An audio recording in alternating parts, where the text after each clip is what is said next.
আসসালামু আলাইকুম। আশা করি সবাই ভালো আছেন। আপনাদের আমি ভালো আছি ইনশাআল্লাহ। আজকে যে টপিক নিয়ে কথা বলবো সেটা হলো বায়োসিকিউরিটি। বায়োসিকিউরিটি একটি খামারের জন্য কী ভূমিকা রাখে? বায়োসিকিউরিটি একটি খামারের জন্য বড় একটি ভূমিকা রাখে। যেভাবে ভূমিকা রাখে বা বায়োসিকিউরিটি ভূমিকা রাখার হলো, যদি আপনার কোনো বাইরে আশেপাশে কোনো ভাইরাস জাতীয় রোগবালাই থাকে, সেগুলোকে আপনার বায়োসিকিউরিটি ট্যাকেল দেবে। এখন বলতে পারেন ভাইয়া, ট্যাকেল কীভাবে দেবে বায়োসিকিউরিটি? বায়োসিকিউরিটি মানে কি?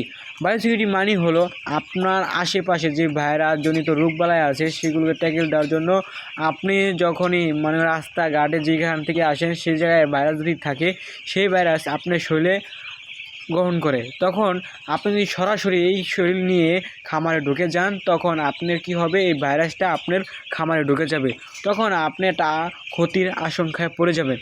তখন এটা ট্যাকেল দিবেন কীভাবে?